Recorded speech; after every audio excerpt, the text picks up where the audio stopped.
All right, ladies and gentlemen, as you can see, the boys and girls are out at recess, so it's time to teach you a lesson.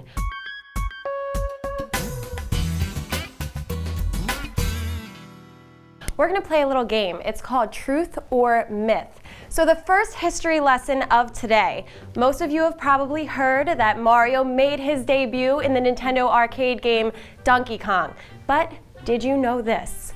Shigeru Miyamoto created Donkey Kong to save Nintendo from a failing North American market. The story of Donkey Kong was inspired by King Kong capturing a girl and climbing up a tall building, and also by Popeye. Do you know why it's related to Popeye?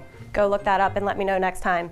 The game spread like wildfire when businesses were calling for more machines when they were making $30 a day, which was a lot back then. Over 67,000 units were sold, but it actually, sadly, wasn't enough. Nintendo did go bankrupt in 1981, shortly after the Donkey Kong arcade had released.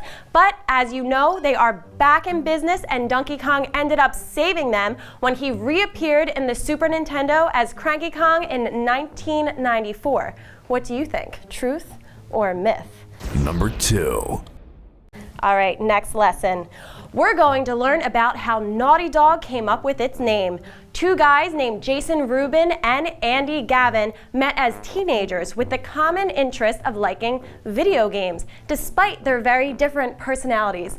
Reminds me of me and my sister. I wonder if you guys can guess which kind of personality I had. They created their own video game development company called Jam Software in 1984, which stood for Jason and Andy's Magic. They created their own games called Math Jam, Ski Craze, and Dream Zone before changing the name of their company in 1987 after finding out that Jam Software was already trademarked in Australia. What a bummer.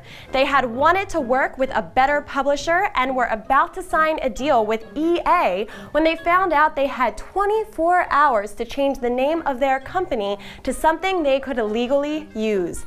Jason had been drawing a dog that acted naughty, hanging out on the beach wearing sunglasses with women. Hence, Naughty Dog was born. This same dog has appeared in the earlier part of Naughty Dog logos. After they signed the deal with EA, the founder of EA, Trip Hawkins, told them that the name wouldn't stick, but it did. What do you think? Is that truth or is that a myth? Number 1. All right, the final lesson of the day. Did you know that Doug Tenable, one of the creators of Earthworm Jim, got the idea for the game when he saw his son outside playing with the worm next to his old set of Colorform Spacemen action figures? When Doug first pitched the idea to Sega, most people didn't take the idea seriously, and it was trashed. Months went by and Doug relentlessly pitched new ideas that wouldn't stick. One day, Doug decided to pitch the idea again, but this time he brought his son with him to the meeting. The son was 13 and actually was part of the meeting and explained the extent of versatility of what you could do as a worm in a spacesuit. With the son in the room discussing the idea, Sega was sold. And with that, Earthworm Jim was born. What do you think? Truth or myth? Do your research and let me know. Remember, I am Miss Panos, and take your guesses now, no cheating, and I will let you know which ones were truth and which ones were myth.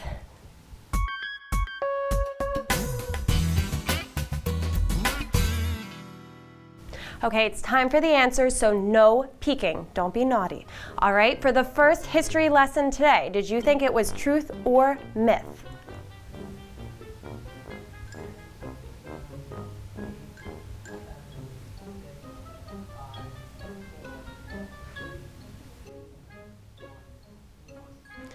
And for the second history lesson, which one did you think? Truth or myth?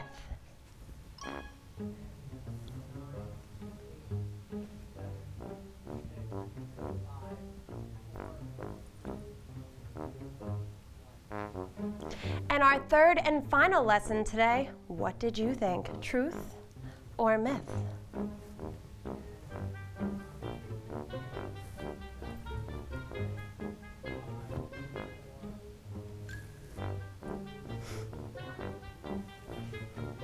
All right, I hope you didn't peek. No cheating. Be nice, boys and girls.